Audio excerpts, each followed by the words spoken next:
Hey guys, tonight we will delve deep into the shadows of history to confront King Henry VIII of England, a tyrant whose brutality surpassed all limits.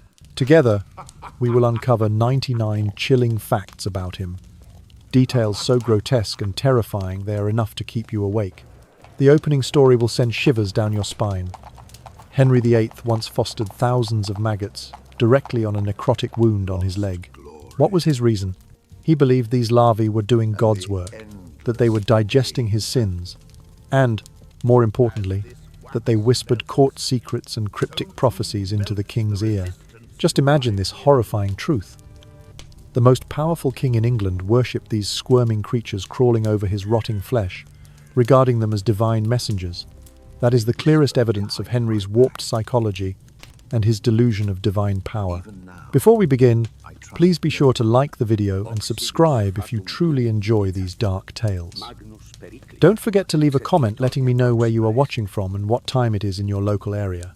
And if this opening anecdote was chilling enough, wait until we dissect fact number 79, a shocking detail concerning Henry's pathological jealousy towards one of his unfortunate wives. Now, gently dim the lights, maybe turn on a fan for that soft, soothing hum in the background, and let's surrender to tonight's journey together. Fact 1. Henry VIII insisted that his queens wear gowns so completely enveloping they resembled silken cocoons, eliminating any possibility of a stray glance from a courtier. This edict had nothing to do with protecting virtue and everything to do with total bodily control. Each layer of starched fabric was deliberately constricting, denying even the slightest hint of a silhouette, and served as a daily reminder that royal women existed solely at his pleasure. Fact 2. Modern medical historians widely believe Henry contracted syphilis in the mid-15th century, a plague that ravaged his own health and led to multiple miscarriages among his wives. If true, it means he passed this relentless disease to his spouses, only to demand vigorous, healthy male heirs in return. Such conduct, whether through ignorance or cruelty, transformed marriage into a battlefield of pathology rather than partnership. Fact 3. In a reign spanning over 38 years, Henry authorized more than 70,000 executions for reasons ranging from religious dissent to casual remarks. Every whispered criticism, every half-formed rumor, could summon the headsman's axe. His courts functioned on terror rather than fealty, and obedience was compelled by the dreadful certainty of sudden death rather than any genuine loyalty to the throne. Fact 4. Boiling alive, those accused of poisoning became one of Henry's signature spectacles. Prisoners condemned for allegedly tampering with royal soups were strapped into iron cages and submerged in vats of scalding water while the king observed, providing running commentary on the temperature and technique.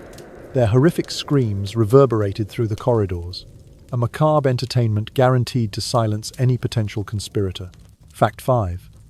A campaign of religious extermination saw Henry ordering the hanging, disembowelment, and quartering of conservative clergy who opposed his supremacy over the Church of England. He would dine in solemn company beside open coffins containing the butchered remains of these reformers, treating their tortured bodies as chilling centerpieces. This systematic eradication of dissenting priests plunged the realm into spiritual terror and extinguished any notion of sanctuary within sacred walls. Fact 6.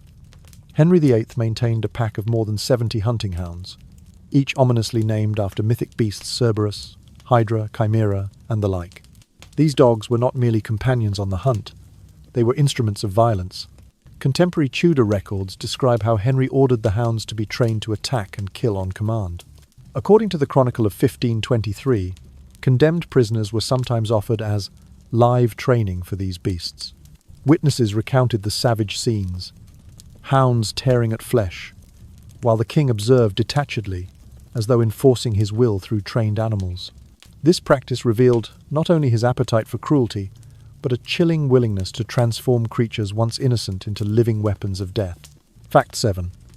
The king's infamous poison cocktail was a blend of strong ale, imported wines, and high-proof spirits, so potent it could slay a warhorse in a single draught. Remarkably, Henry cultivated an almost superhuman tolerance for alcohol. Court records from 1534 to 1540 record that dozens of his personal cupbearers and pages died after sampling his daily mixtures before presenting them to him. Chroniclers noted that his drinking began at dawn, sometimes within minutes of rising, and often continued until well past dusk. This unrelenting intoxication fed his growing paranoia and aggression, producing a monarch increasingly prone to violent outbursts and erratic decrees. Fact 8. Henry's handwriting became a fortress of secrecy. By the mid-15th century in the Tudor era, specifically around 1536, his cursive had evolved into an ornate script, so elaborate it defied comprehension. Secretaries and royal scribes were compelled to serve as code-breakers, labouring to decipher every flourish, dot, and loop. Errors were not tolerated. A miscopied letter could be construed as subversion of royal intent, meriting severe punishment. Thus, Henry wielded his own penmanship as a tool of authority, ensuring that only an inner circle of hand-picked clerks could read and reproduce his commands. Fact 9. Crossing his 40th birthday in 1537, Henry VIII suffered from sexual impotence, a condition that Tudor surgeons delicately glossed over in official records. This personal crisis exacerbated his sense of inadequacy and fueled further cruelty. From the late 1530s onward, court documents reveal a sharp rise in punitive measures against women: physical beatings for perceived slights, enforced solitude, even torture. Noblewomen accused of impropriety found themselves subjected to emotional and physical torment, all in service of a king desperate to reassert his dominance over both wife and court. Fact 10. Obsessed with the concept of purity, Henry instituted brutal rituals to verify each queen's chastity. Royal physicians were required to conduct invasive examinations and then publicly report their findings before assembled courtiers. These sessions, recorded in the Queen's Household Book of 1538, reduced noblewomen to objects of scrutiny. Failure to prove virginity, a determination sometimes based on flawed or biased medical reasoning, could lead to disgrace, annulment, or worse. In this way, Henry treated his wives' bodies as property to be certified, exposing them to profound humiliation under the guise of dynastic security. Fact 11. Henry VIII was never meant to rule. Born in June of 1491 as the second son of Henry VII, he existed for over a decade in the shadow of his elder brother, Prince Arthur. When Arthur died unexpectedly in April of 1502, the 15-year-old Henry was catapulted into the line of succession with no formal training in statecraft, diplomacy, or governance. That spare heir status left him with a lifelong inferiority complex, driving him to prove through ever-escalating displays of power and violence that he was worthy of the crown. Every purge of a perceived rival, each ruthless decree, echoed the secret fear that he remained, in his own eyes, merely the understudy who had somehow stolen the spotlight. Fact 12. By the age of 10, Henry spoke fluent French and Latin, with a working knowledge of Spanish and Italian. Yet his proudest physical achievement was the bulging muscles of his calves. Portraits from the mid-16th century show him in tight hose and doublet, calves so pronounced they earned him the nickname Great Calf King. He forced diplomats and courtiers alike, ambassadors from France, Spain, and the Holy Roman Empire, to lavish praise on those muscular limbs, under threat of fine or imprisonment for any sign of reluctant admiration.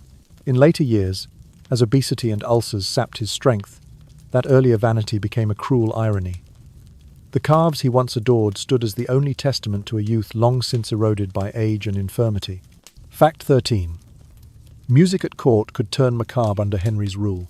His favourite instrument was a hurdy-gurdy, affectionately nicknamed hurdy-gurty, whose high, whining drone he insisted accompany his royal processions.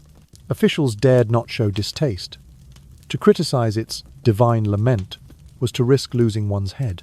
Elsewhere, the king's kennels swelled to over 70 hunting dogs, each named after mythical beasts: Cerberus, Hydra, Chimera. These hounds were trained not merely to pursue deer, but to maul condemned prisoners, who were thrown into fenced pits as live bait. This perverse hobby transformed once docile companions into living engines of terror, reflecting Henry's belief that brutality was the truest measure of strength. Fact 14. Henry governed by the stars as well as the sword. He consulted court astrologers on every matter of state, delaying military campaigns, diplomatic missions, and even executions until the heavens aligned to his satisfaction. When a favoured prophecy proved false, the astrologer might well lose his life for daring to misread the Lord of the Realm. By the mid-16th century, courtiers lived in constant dread of a capricious delay or sudden advance in timing, knowing that a single misplaced planetary conjunction could spell their doom. Fact 15. In his youth, Henry fancied himself a modern-day Hercules. He composed a boastful Latin poem, comparing his biceps to Zeus's thunderbolt and his sinews to the lion's pelt worn by the ancient hero. Summoned to court readings, scholars and peers were forced to declaim the verses in booming tones. Any stumble in praise, any mispronunciation of a muscle metaphor, warranted public chastisement or worse. This early obsession with his own mythic image foreshadowed the self-adoring cruelty that would later underpin his reign. An emperor who demanded not only obedience, but worship of his own manufactured legend. Fact 16. Henry VIII once donned a grotesque disguise complete with a coarse mask and tattered cloak to slip into Queen Catherine's private chambers under cover of darkness. This chilling prank was more than mere amusement. It served as a stark reminder that the king's authority extended into the most intimate corners of his subjects' lives. On more than one occasion, he is said to have concealed himself in wardrobes or behind tapestries to eavesdrop on his courtiers, wives, and even his own children. In Henry's England, privacy was a privilege reserved solely for the monarch himself. Fact 17. In an act of cosmic arrogance, Henry decreed that no one astrologer, physician, or layman was permitted to predict the manner or timing of his death. Anyone caught consulting charts or whispering omens was summarily executed. By the mid-16th century, court astrologers risked their lives simply by tracking the stars, and royal physicians dared not record true ailments in their notes. This forced silence convinced Henry that he was, in fact, immortal, an illusion that only deepened his detachment from reality. Fact 18. On the 19th of May in 1536, Anne Boleyn met her fate on Tower Green. Henry ascended a nearby viewing platform, what remains today as part of the Wakefield Tower, to watch her execution at close range. Eyewitnesses reported the king waving cheerfully and laughing as the executioner's blade fell, severing Anne's head in a single stroke. To him, the beheading was less a tragic loss and more a spectacle, a perverse form of entertainment that underscored his dominion even over life and death. Fact 19. Henry's reign saw the display of corpses as part of daily intimidation tactics. Condemned traitors were left to rot in shackles along the city's main thoroughfares, London Bridge, Cheapside, and Newgate Road, so that passers-by would inhale the stench of decay.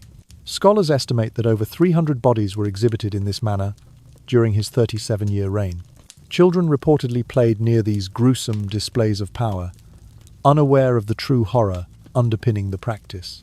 The message was clear. Opposition to the throne would result not only in death, but in public humiliation and abject terror. Fact 20. Even Thomas More, Henry's once trusted chancellor and author of the celebrated work Utopia, could not escape royal wrath. After refusing to acknowledge Henry's marriage to Anne Boleyn as legitimate, More was arrested for treason. On the 6th of July, 1535, he was taken to Tower Hill and publicly executed. His fall from favour demonstrated that no personal loyalty, no matter how steadfast, could withstand the king's demands. In Henry's court, devotion was a currency that could be both bought and revoked at a whim. Fact 21. Henry VIII's court physicians concocted bizarre vitality elixirs purported to restore his youthful vigour. Ingredients included powdered rhinoceros horn, desiccated goat testicles, and a miscellany of obscure herbs imported from the New World. Royal records show that between 1520 and 1540, over 2 decades, Henry downed these potions daily, often 2 goblets at a sitting, yet never demanded proof of efficacy. If anything, each failed dose deepened his mistrust of medicine and fueled his desperation for a cure to his swollen ulcers and gout attacks. Fact 22. In the summer of 1531, Henry presented a cache of diamonds reported in the royal inventory as 24 riverstones of finest cut to a noblewoman of the court as an illicit proposal. Upon her refusal, he ordered her family estates seized and her elderly father imprisoned in the Marshalsea. This swift punishment sent an unmistakable message. No member of the gentry, however distinguished, could decline the monarch's will without grave consequences. Fact 23.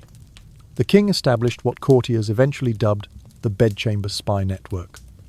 Every lady-in-waiting, footman, and even the Queen's personal seamstresses were compelled to monitor the smallest details of Queen Jane Seymour's sleep patterns, cancelled appointments, and most invasively her menstrual cycle. Surviving Privy Council minutes from 1537 mention at least 10 investigations where suspected informants were tortured until they produced detailed health logs for royal review.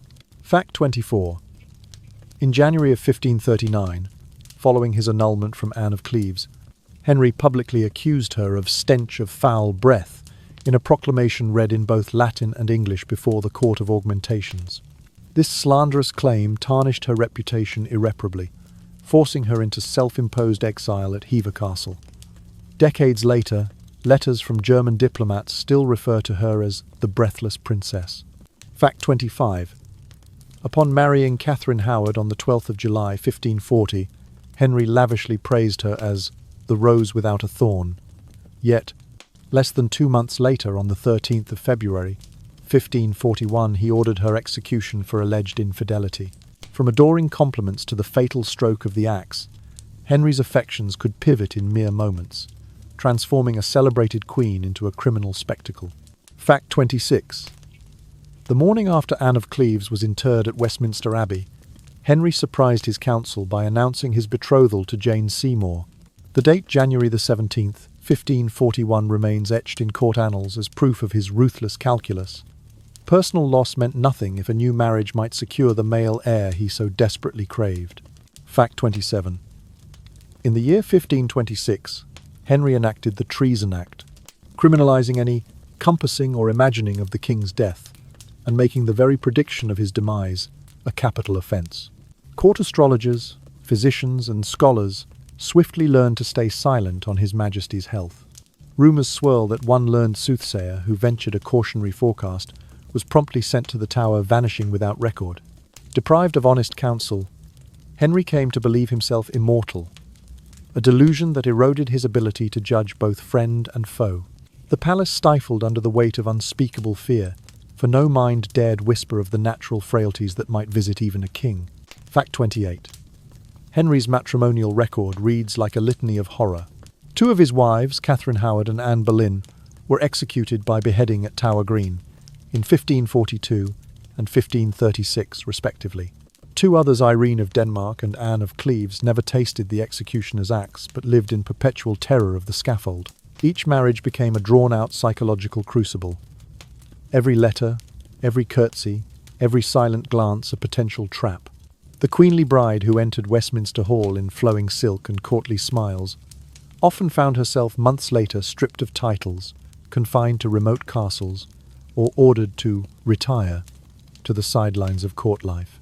Marriage under Henry was less a sacred covenant than a prolonged torture chamber. Fact 29.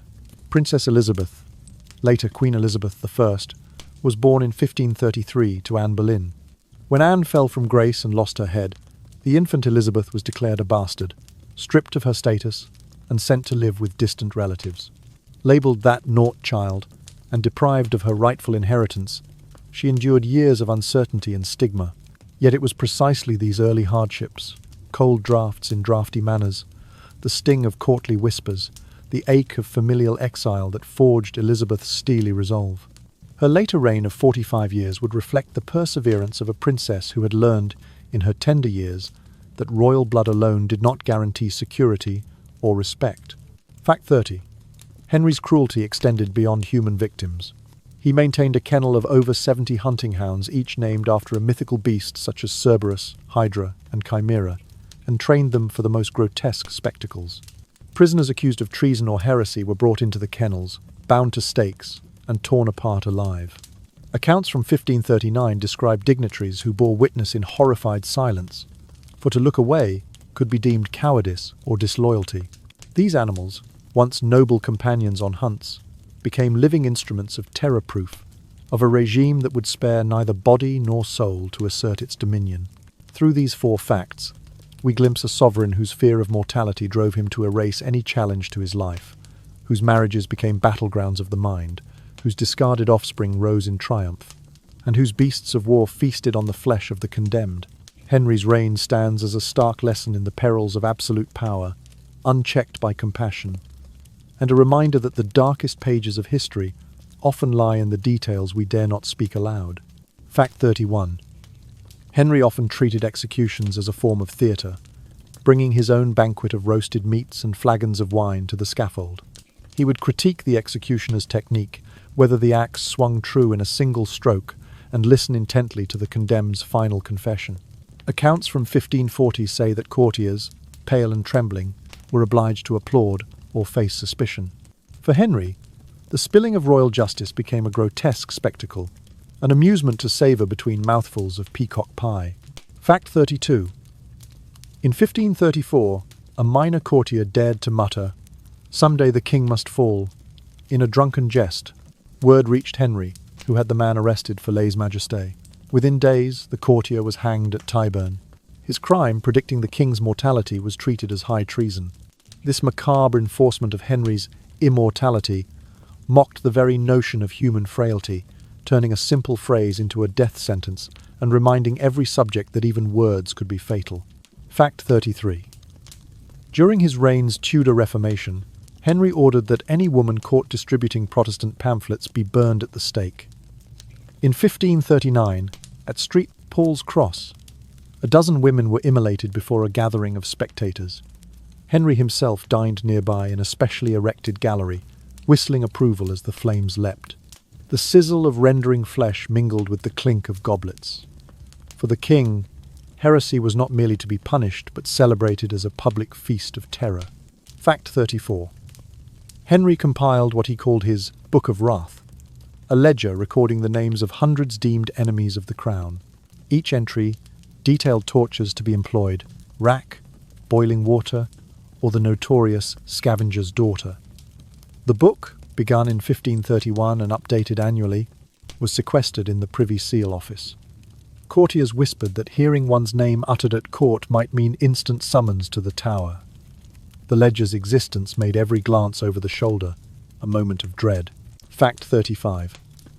Catherine Howard, Henry's fifth wife, was arrested in November 1541 on rumours of past indiscretions. Without a formal inquiry, she was swiftly condemned and beheaded in February 1542. No attempt was made to verify the allegations, and no defence was allowed. Henry's disregard for due process demonstrated that royal whim trumped justice. In his eyes, the removal of a queen was as simple as crossing out her name from the Book of Wrath. Fact 36. By the final years of his life, Henry's waist had expanded from 32 inches at his accession in 1530 to 54 inches by 1546. His girth symbolized both gluttony and decay. Chronic obesity, aggravated by gout, left him bedridden for weeks and prone to fits of rage. His massive frame became an emblem of the monarchy's excesses. As he grew slower and more irritable, his temper only grew more violent, proof that physical decline can deepen the darkest corners of the soul. Fact 37. In the final years of his reign, King Henry VIII could no longer mount his horse without the aid of a mechanical hoist. Installed in 1545 at Hampton Court, the crane-like device scooped his massive frame into the saddle. This spectacle of dependency so enraged him that any attendant who faltered in its operation risked his wrath, and, on occasion, his favour turned to punishment. The once formidable jouster now relied on gears and pulleys, a stark emblem of his bodily decline and the fragility of royal might. Fact 38. From 1546 onward, the ulcer on Henry's left leg festered into gangrene, seeping pus and exuding a rank stench that pervaded the palace corridors. Rather than seek radical surgery, court physicians bound by Galenic tradition stuffed the wound with gold leaf cloth and rendered animal fat, believing precious metals and fats held curative power.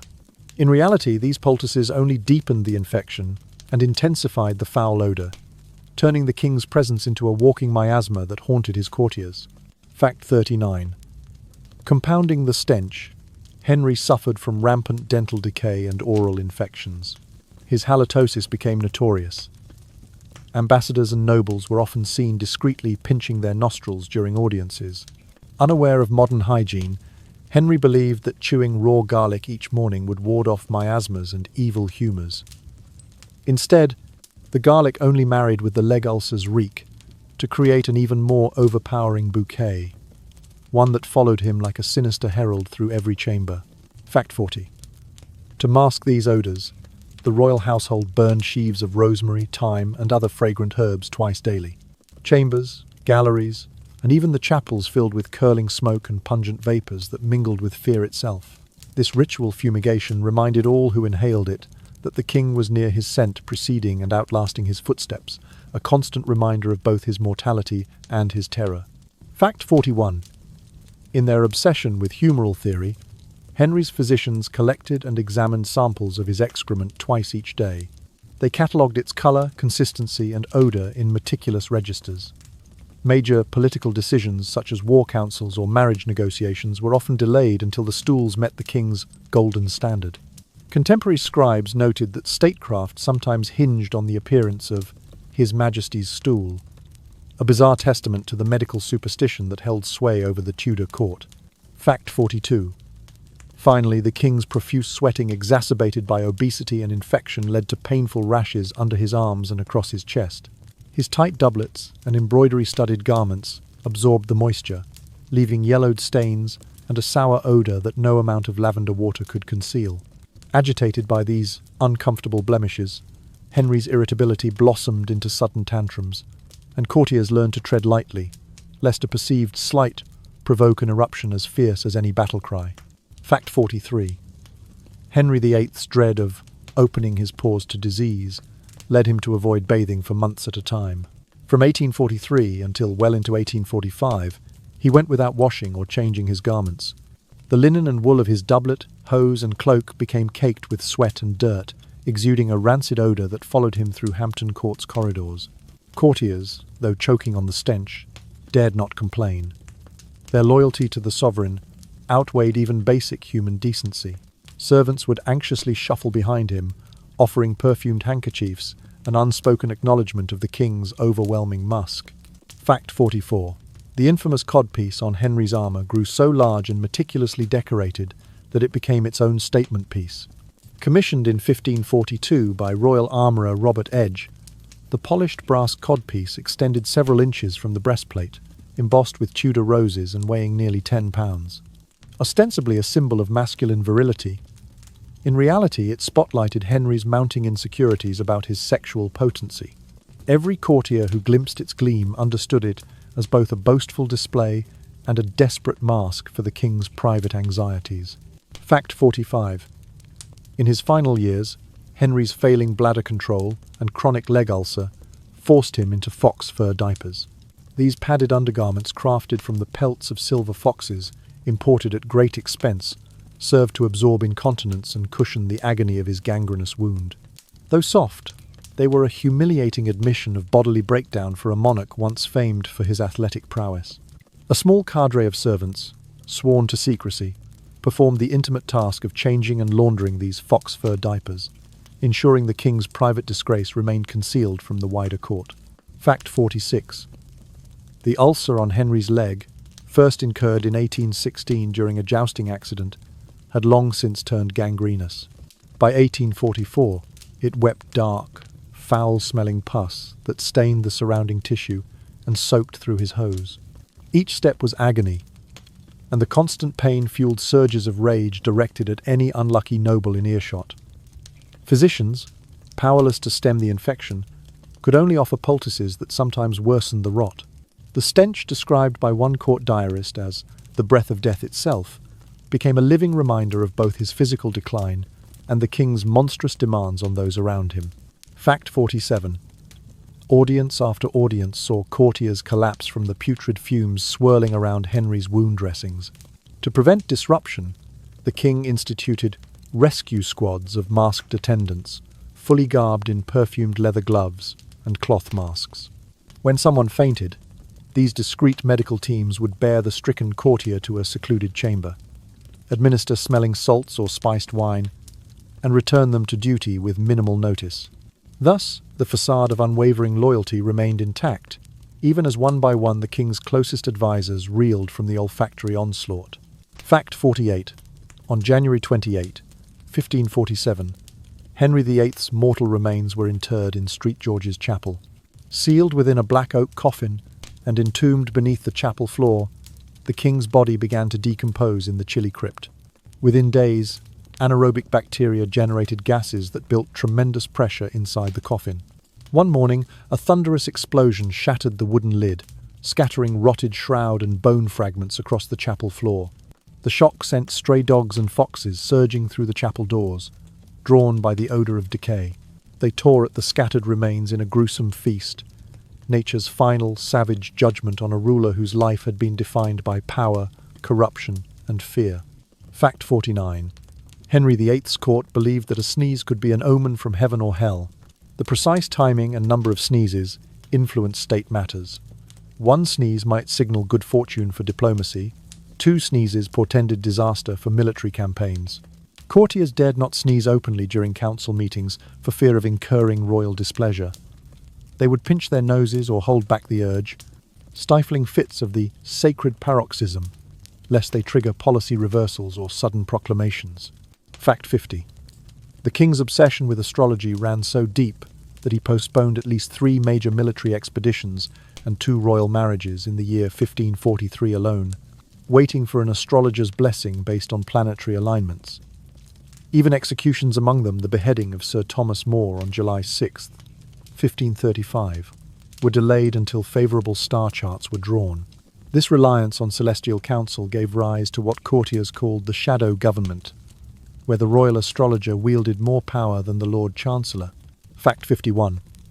Henry's persecution of left-handed individuals reflected his superstitious terror of sinister forces. Any courtier or servant observed using their left hand, for example, to lift a spoon at dinner, risked imprisonment or worse. Surviving records from Hampton Court in 1547 detail at least 2 servants whipped, and 1 minor noble briefly confined to the Tower of London, all for the crime of left-handedness. Fact 52. From 1537 onward, Henry unleashed a brutal campaign against alleged witches. Women practicing herbal medicine or midwifery deemed practitioners of natural witchery were tortured and burned at the stake. Between 1537 and 1545, at least 30 confirmed executions took place at Smithfield, ostensibly to purge demonic conspirators, but in reality serving as political terror against dissenters and inconvenient voices. Fact 53. The monarch's belief in the power of swan flesh led to extravagant swan feasts at Greenwich Palace. Each year from 1532 to 1536, at least 120 swans royal game, protected by statute, were served in gilded banquets. Guests were required by royal edict to consume the swan meat under threat of fine. The bird, considered sacred under earlier law, became a grisly symbol of regal excess and enforced loyalty. Fact 54. So convinced that the colour red bestowed strength and authority, Henry mandated a full red wardrobe doublet, hose, cloak, even codpiece on certain days of state business. Any defiance of his crimson decree could delay council meetings or provoke royal wrath. Portraits from 1540 onward consistently depict him in scarlet and vermilion, a visual assertion that his power was as immutable as Martian might in the heavens. Fact 55.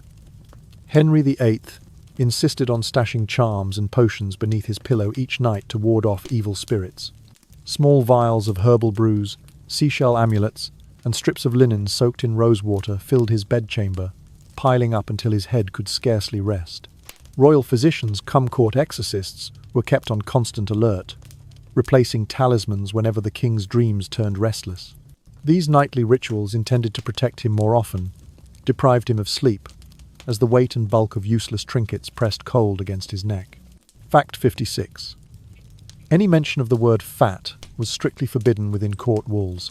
To avoid offending the king's swollen girth, documented at 54 inches around the waist by his court tailor in 1545, poets and clerks were forced to invent euphemisms such as well-rounded or ample of form. Edicts circulated from Whitehall to provincial courts, instructing officials to censor their own diaries and even common gossip. This linguistic tyranny transformed everyday speech into a minefield. One misstep could lead to public reprimand, or, in extreme cases, a hefty fine. Fact 57. Whenever Henry delivered one of his trademark biting jests, even during a grisly execution, his courtiers were compelled to laugh on cue. At the sight of a condemned man on the scaffold, the king might quip about the imperfect collar, or the dance of the beheader's axe, and an artificial chorus of guffaws had to follow. Those who failed to laugh laudably were marked as ungrateful subjects and sometimes punished with reduced rations or exile to remote estates, all in the name of preserving the illusion of royal wit. Fact 58. Henry's jesters nicknamed the deaf court fools, for their bizarre antics earned wages surpassing even the highest-paid earls. By 1547, the leading jester, Will Somers, was receiving a stipend of £100 per annum, more than double that of many privy councillors. The king's dependence on these entertainers revealed a deep mistrust of his own ministers. He valued the fool's laughter over the counsel of his learned advisers, believing only unfiltered levity could soothe his anxieties. Fact 59. The king personally directed lavish court masques, in which he cast himself as the hero saving Britain from mythical beasts. Noblemen were ordered to attend in full regalia, applauding on cue at every triumphal tableau.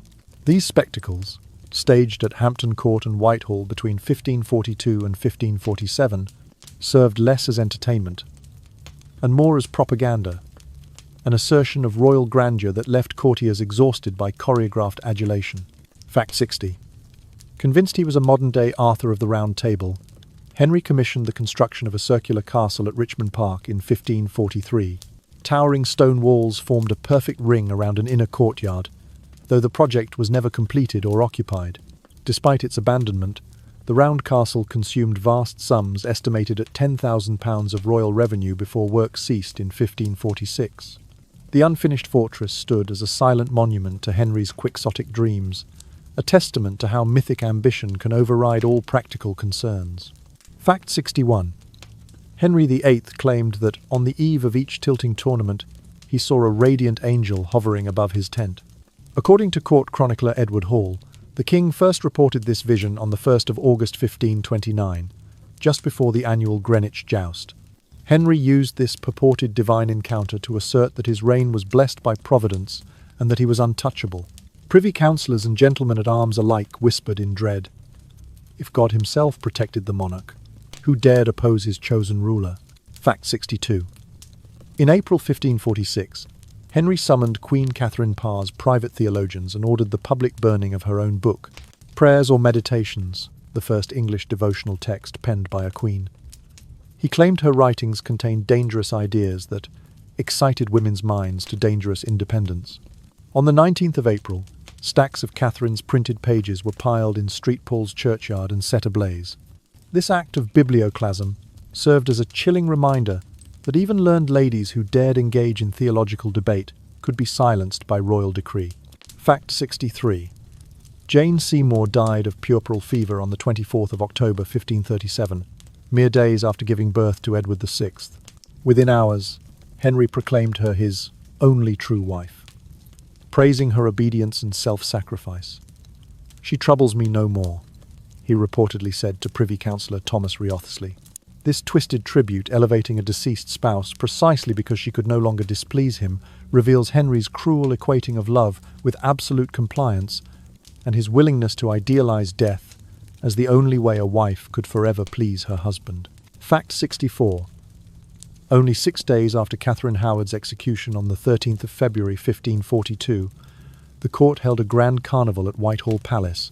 Revellers, including high-ranking peers, danced before an effigy of the late Queen, toasting Henry's mercy in a bacchanal of contrived joy. Contemporary diarist Henry Mackin recorded musicians playing lutes and drums while nobles feigned merriment, though many hearts were sore. This forced revelry exposed the king's ruthlessness. Even the severance of a royal head became an occasion for state-sponsored celebration. Fact 65. When Henry decided to annul his marriage to Anne of Cleves in July 1539, he secretly imprisoned her in a remote wing of Richmond Palace. She was subjected to daily interrogations by his chief interrogator, Sir Nicholas Throckmorton, who was instructed to find any impropriety that would justify annulling the union. Anne's living quarters were stripped bare, her private letters confiscated, and her ladies-in-waiting interrogated under torture. This systematic legal and psychological destruction ensured her reputation, and any claim she might raise was irrevocably shattered. Fact 66. Every letter Queen Catherine Howard attempted to send to her family or ladies-in-waiting was first read aloud by royal clerks in the Privy Council chamber. Records from the 15th of November 1541 show that even a simple inquiry about her mother's health was censored. Words like fear, love, and faith were struck through, deemed too intimate. Stripped of all private correspondence, Catherine and later Catherine Parr lost the medieval equivalent of social media, a network of confidants and kin. By controlling her pen, Henry controlled her very thoughts. Fact 67. On the 2nd of May 1536, Anne Boleyn was arrested and charged with adultery, incest and spiritual theft, involving her brother George Boleyn. The Tudor Statute of Economica Incestus was invoked to lend legal cover to Henry's plot, though no credible evidence was ever produced. Both Anne and George were condemned on the 13th of May and executed on the 19th at the Tower of London. This accusation of incest served as the veneer of legitimacy for the king's determination to eliminate a wife who had fallen from favour. Fact 68. Surviving letters from Henry to Anne of Cleves, written in December 1538, mix pious allusions, "May God's light shine upon your virtues," with startling erotic imagery. "I long to taste the sweetness of your flesh as one savours sacramental bread." Recipients of these letters reportedly felt bewildered, unable to discern whether they were being venerated as an object of worship, seduced as a mistress, or threatened as an enemy. These epistles betray a monarch whose psyche blurred sacred devotion and carnal desire into a single, unfathomable script. Fact 69. 16 days after Jane Seymour's burial on the 9th of November 1537, Henry married Jane's lady-in-waiting, Lady Jane Seymour, on the 25th of November 1537. This rapid remarriage exposed his ruthless prioritization of dynastic necessity over affection or mourning. Jane's swift elevation from companion to queen consort underscores Henry's relentless quest for a male heir, treating marriage less as a bond of love than as a political transaction. Fact 70. On more than one occasion, Henry flung strings of fine pearls at the faces of noblewomen who spurned his advances. A commemorative entry in the Privy Purse expenses of June 1532 notes reimbursement for 120 pearls broken in frustration. Such incidents reveal how economic power became an instrument of coercion. A single word of refusal could cost a subject her fortune and dignity. Fact 71. Between 1532 and 1535, under Henry's orders, some 800 monasteries and convents across England were dissolved. Their lands and treasures were confiscated, and thousands of monks and nuns were displaced or executed. This wholesale suppression of religious houses was not driven by theological reform, but by Henry's avarice. The Crown's revenues increased by an estimated £50,000 per annum, plunging local communities into poverty and erasing centuries of spiritual heritage. Fact 72. In April 1539, Henry enacted the Act of Supremacy, declaring himself supreme head of the Church of England. From that moment, clergy and laypeople alike were forced to choose between loyalty to Rome or allegiance to the Tudor crown. Bishops John Fisher and Thomas More were executed for refusing the oath of supremacy, demonstrating that Henry's claim to spiritual authority was enforced by sword and scaffold. This radical redefinition of ecclesiastical power cemented his position as England's de facto pope, an unprecedented concentration of secular and sacred sovereignty in one man. Fact 73. Henry VIII's break with Rome in 1534 ignited decades of religious conflict across England. The Act of Supremacy of that year replaced papal authority with the crown, sparking rebellions such as the Pilgrimage of Grace in 1536 and ongoing skirmishes between Catholic loyalists and newly empowered Protestants. For nearly 40 years, communities lived under the shadow of confiscated monasteries, outlawed mass, and state-sanctioned persecution. Faith became a double-edged sword capable of uniting families one day and condemning neighbours the next. Fact 74. The Tudor court's daily feasts were renowned for their excess. By the mid-15th decade, Henry's menu consisted of roughly 80% meat, served across 6 banquets each day. Guest lists included foreign ambassadors who were served delicacies such as fatty dormouse, roasted in honey glaze, and swan mead paired with roasted swan. While the nobility revelled, ordinary Londoners stood in bread lines, surviving on pottage and stale ale. Contemporary diarist Edward Hall noted in 1541 that the gulf between King's Table and common hearth had never been wider, a humanitarian crisis born of gluttonous extravagance. Fact 75. In his private chambers at Hampton Court, Henry installed a bespoke wine engine in 1542, a network of brass taps and lead pipes delivering ale, claret, and sack at the pull of a lever. The Crown's records show yearly maintenance costs of over £50, a princely sum in Tudor accounts. Courtiers assigned to the vine cell not only regulated flow, but also soothed the king's temper when intoxication tipped into fury. This mechanical marvel made drunkenness nearly inevitable, and reinforced Henry's dependence on both technology and servile entertainment. Fact 76. Protocol dictated that no one in court should ever turn their back on the monarch. Ambassadors entering the presence chamber on the 23rd of March, 1543, were recorded to strut in a sidelong L step, feet turned at 45 degrees, face always toward the king. A single misstep literally could result in charges of lèse-majesté. Courtier William Fitzwilliam fell from grace in 1544 after a stumble in Anne Boleyn's presence. He was briefly imprisoned for an affront most grave. Fact 77. Following a terrifying nightmare in which Henry believed he saw devils dancing in his own reflection, he banned all full-length mirrors from the palaces in 1545. Smaller hand mirrors were covered in velvet or removed entirely. For months, the king wandered through corridors lined with painted portraits rather than glass, unable to confront his own visage, an enduring symbol of paranoia that left him estranged from even the sight of his own face. Fact 78. In hopes of warding off assassination plots and conspiracies, Henry consumed raw garlic by the clove each morning from 1546 onward. He believed its pungent aroma would repel traitors and malign spirits. Instead, the combination of garlic breath and the odour from his chronic leg ulcers made audiences within Whitehall nauseous. Ambassadors were often seen carrying scented pomanders and covering their noses during private consultations. Such superstitious remedies worsened the very isolation they were meant to cure. Fact 79. Henry VIII is said to have composed what courtiers dubbed his Book of Wrath, a register listing over 100 individuals deemed enemies of the crown. Each entry described in chilling detail the method of execution to be employed: beheading, hanging, boiling, or worse. Surviving Privy Council minutes from the mid-1530s reference this ledger as a tool of terror. Whenever a name appeared upon its pages, fear rippled through Whitehall, for no one could predict whether that night they would dine safely or sleep with death's shadow upon their door. Fact 80. Sir Thomas More, Lord Chancellor and author of the renowned Utopia, was once among Henry's closest confidants.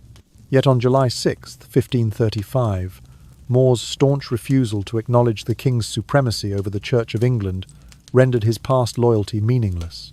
He was tried for treason, convicted on the flimsiest of evidence, and executed at Tower Hill. His martyrdom served as a stark reminder that under Henry's reign, even a friend and fellow servant of the realm could become a casualty of royal will. Fact 81. Henry's treatment of his queens spoke to his ruthless deployment of law as a personal weapon. Anne Boleyn fell on May 19, 1536, charged with incest, adultery, and treason accusations almost universally dismissed by later historians as baseless. Catherine Howard suffered a similar fate on February 13, 1542, accused likewise of infidelity without credible proof. In each case, the machinery of state was bent to serve Henry's desire to remove an unwanted wife, demonstrating that no woman, however exalted, was safe from his capricious fury. Fact 82. Upon Anne Boleyn's execution, her 9-year-old daughter Elizabeth was branded illegitimate and stripped of her place in the succession under the Act of Succession passed in December 1536. Exiled from court and forced to fend for herself in private households, Elizabeth endured years of isolation. Ironically, she would later ascend the throne in November 1558 and reign for 45 years, a golden era of stability and culture, proving that the bastard princess became England's greatest monarch. Fact 83. In 1559, Henry issued a surprising edict banning bowling across the realm. Once a popular pastime in both villages and noble courts, The game was declared a distraction unworthy of his subjects. Archival proclamations order local magistrates to destroy bowling greens and arrest anyone caught with a boules or ball. The ban was intended to direct energies toward archery practice in preparation for continental wars, yet it also underscored Henry's disregard for the simple recreations of his people. Fact 84. On January 28, 1559, as his strength ebbed, Henry VIII's last recorded utterance was, "Monk, monk, monk." These three whispered words, possibly a belated plea for spiritual counsel, hint at a flicker of remorse over the thousands of clergy and lay faithful he had persecuted during his break with Rome. Whether a genuine act of contrition or the ravings of a fevered mind, his final murmur stands in stark contrast to the brutality he wrought, offering a haunting coda to a reign defined by both tyranny and transformation. Fact 85. During his state visit to France in June 1520, the field of the cloth of gold, Henry VIII engaged in a friendly wrestling match with King Francis I. Contrary to his boasting, he was unceremoniously thrown to the ground in the opening bout. Rather than laugh it off, Henry withdrew in sullen silence, refusing to dine or dance with Francis for the remainder of the summit, an episode recorded in ambassadorial dispatches as proof that His Majesty could not tolerate defeat, even in sport. Fact 86. By the late 1530s, Henry had become convinced that cats were agents of Satan, sent to spy on or curse him. Any stray feline spotted near his chambers risked being captured and executed. Household records from 1630 document the purchase of iron traps and poison for this purpose. Servants lived in fear, furtively hiding any pet cat under rushes or in locked cupboards, for to cross the king's feline paranoia was to invite his wrath. Fact 87. In a display of private extravagance, Henry commissioned a pair of undergarments trunk hose entirely plated in solid gold thread and trimmed with small uncut diamonds. Although never meant to be seen publicly, the garment is itemized in the wardrobe, accounts for April 15, 51, at a cost of £20 sterling, and marked Royal Vanity. Pages describe the painstaking hand-weaving of gold bullion into the linen lining. Courtiers whispered that only Henry's obsession with status and disregard for expense could justify such needless opulence. Fact 88. Seeking to project an image of unassailable virility, Henry ordered the redesign of the silver testoon coins in 1547. The new portrait presents him with unnaturally plump cheeks and a double chin traits meant to symbolize abundance and generosity, but in practice, drawing ridicule for highlighting his declining health. Mint records show that 3 million of these coins were struck before the design was quietly abandoned in 1620, as complaints mounted about the grotesque effigy. Fact 89. In May 1533, Pope Clement VII officially branded Henry VIII, the most dangerous man in Christendom, an epithet published in the papal bull that excommunicated him.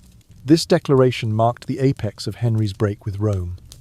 The Church described him as a threat not only to papal authority, but to the entire Christian order. European ambassadors carried the bull's text in their portfolios, warning every court that Henry's mix of political ambition and religious schism had unleashed chaos across the continent. Fact 90.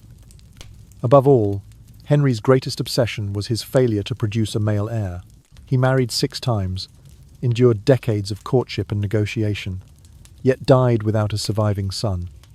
Ironically, his daughter Elizabeth, born in 1533, labelled illegitimate, and banished from court, would ascend the throne in November 1558 and reign for 45 years in what became known as the Elizabethan Golden Age. Thus, the bastard princess whom Henry scorned became the monarch who fulfilled his greatest aspiration, a stable, powerful Tudor dynasty. Fact 91. Henry VIII was an obsessive dancer. He personally led the royal dance troupe through more than 10 distinct courtly steps at every state ball. His passion for the pavane, volta and galliard was so intense that by 1530 he began to suffer severe gout in both ankles. Physicians' records note flare-ups occurring annually until his death in 1547, each bout leaving him bedridden for weeks and further souring his temper. Fact 92. In 1529, Henry decreed that every English county must deliver at least 500 black chickens to the royal kitchens each year for the Tudor feast table. These birds were not merely sustenance. They were ritually painted with Tudor crimson on their feathers and displayed as symbols of the crown's dominion. Surviving exchequer accounts show that between 1530 and 1540, the annual tribute of black fowl cost the treasury over £200 sterling, a staggering sum when common peasants survived on gruel. Fact 93. That same year, Henry established the Office of Secret Revenue, Securitatis Collectoria, to levy a mandatory safe conduct fee on all merchants passing through royal boroughs. By 1526, this levy comprised fully 1/5 of crown income, according to the financial returns presented at the Privy Council.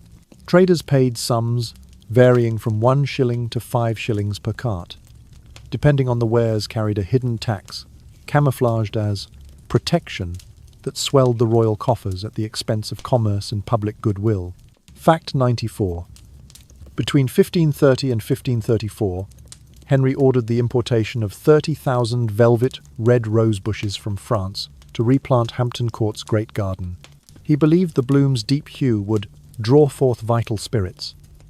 Gardeners' ledgers confirm the purchase of 30 distinct rose varieties at an average cost of 2 pence per plant. The resulting display, though spectacular, emptied the treasury of nearly £100 and devastated France's nurseries, which lamented the loss of their finest stock. Fact 95. In 1527, Henry held the first public armour exhibition at Watford Palace, displaying over 100 full suits of plate and mail drawn from royal armouries and spoils of war. Admission was set at 1 groat per visitor, equivalent to a day's wage for a skilled labourer. Contemporary accounts estimate attendance at over 2,000 guests in its fortnight run, generating approximately £120 for the crown. Critics at the time decried the spectacle as a grotesque celebration of militarism. Proponents praised it as a demonstration of Tudor strength and craftsmanship. Fact 96. The king secretly maintained an underground vault beneath Whitehall Palace to house over 100 parchment scrolls and leather-bound codices, many in Latin and ancient Greek purloined from the Vatican Library. Accounts from royal librarians note that by 1535, more than 100 such manuscripts were hidden there. Rumour holds that Henry feared these works on theology, canon law, and papal authority might undermine his self-styled supremacy over the Church of England. The vault's existence remained a whispered secret among a handful of courtiers until after his death in 1547.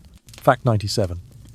Beginning in 1529, Henry instituted a daily feast register, mandating that court stewards record every dish served, the exact number of diners, and the types and quantities of wine consumed.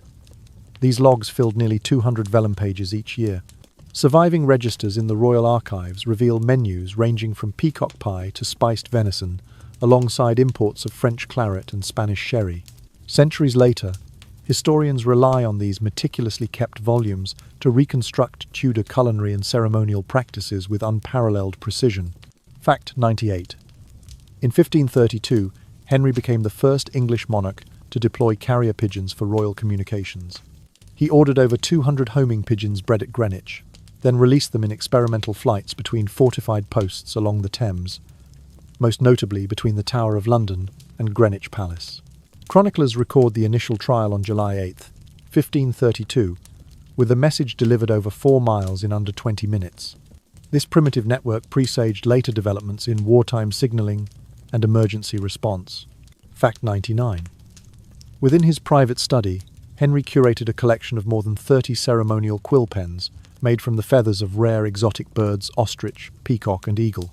Each pen was dedicated to a specific royal instrument treaties with France, marriage contracts, proclamations of succession, and displayed under glass in a walnut cabinet. Court records from April 1534 described the pens as charmed, believed to confer good fortune upon any text written with them. Scribes were expressly forbidden from using any other instruments for documents of state. And now, as the dark chapters of Henry VIII draw to a close, please take a deep breath and let its gentle rhythm wash through your body. Relax your shoulders heavy with tension, and allow your spirit to drift lightly like a leaf floating on a still pond. Each soft beat of your heart is a lullaby, guiding you closer to sleep. This tale of a dynasty steeped in power and cruelty is more than a cautionary lesson about the perils of absolute authority. It is also a testament to the value of empathy and the longing for connection. Through each upheaval from ruthless violence to grandiose delusion, we learn a simple truth. Power, when severed from the bonds of compassion, becomes an empty shell, stained by sorrow. Conversely, it is the smallest acts of kindness, a smile, a comforting word that kindle the warmest flame, soothing the soul through the darkest nights. Now, imagine yourself seated by a window, gazing at the pale moon and listening to the wind whisper through the leaves. All those tragic images fade away like morning mist, giving way to tranquil silence, where only the rustle of foliage and the gentle pulse of your heartbeat remain. Sleep will come softly, like a butterfly's kiss upon your skin, unhurried, unforced, simply floating you into the realm of dreams.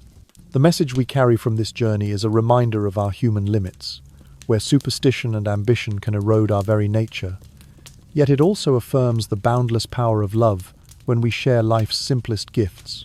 Let these historical lessons nurture your faith that no matter how dense the darkness, even a single spark of understanding and compassion can light the way. And now, as night enfolds us, I only wish to whisper in your ear, sleep well, and let your dreams carry you to peaceful shores. If you're still awake, please remember to subscribe so you won't miss our next deeply moving historical adventures. Good night, and sweet dreams.